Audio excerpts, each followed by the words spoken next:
Okay, thank you very much. I think if I could get the question right, you were talking about our recent press conference. Yes, towards particularly as it relates to the wreck, you know.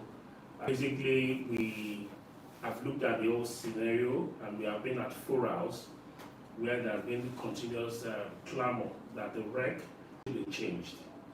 And so we've asked around what exactly is the problem. And we will need to understand that either the wreck was perceived to have been more, basically close to Ondo State. I've done a lot of work in Ondo State and been, and because Ondo State and Ekiti used to be one, some party felt that she may not really be straightforward in the election, during the election process. And they were clamoring that she should be changed based on some perceived or bias. So we felt that that was wrong. If there are no concrete evidence that she,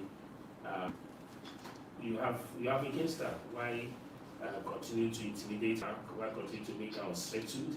Why continue to disrupt her concentration towards the election?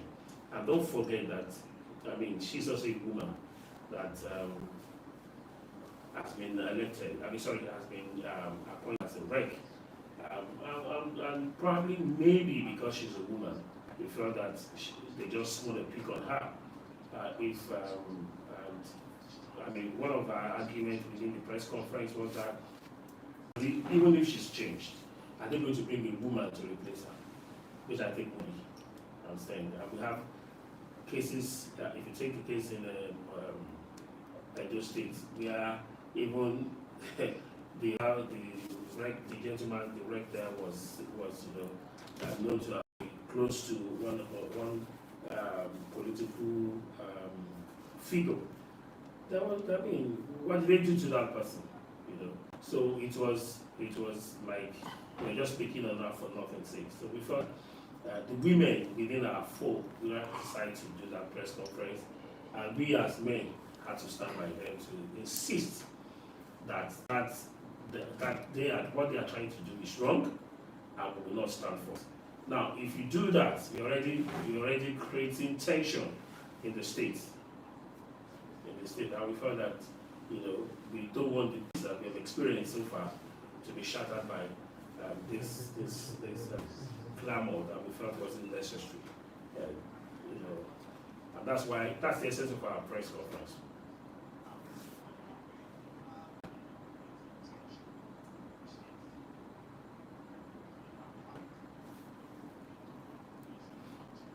Well, I guess you're talking about the INEC preparation so far in the state towards the upcoming election. If that's the question, then I think, for me, I think they still have a 9 over 10. If I rate them, they are 9.5, if you want to say, because when this process started, I had a timetable that was spread out. And so if you look at their activities over time, you find out that those activities, virtually most of those activities have been concluded. And so we want to give them a pass mark for following a timetable and ensuring that various stakeholders were engaged during the process, and people were included in the overall planning process of going forward into the election. But for the 5%, which I think I hold back, is based on some level of element that might play out during the election day. What we have seen over time is that sometimes either will make all these promises, election day you find that logistics become a problem. You find that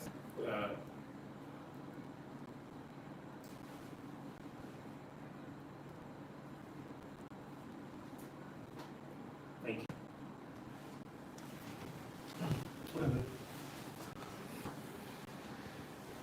above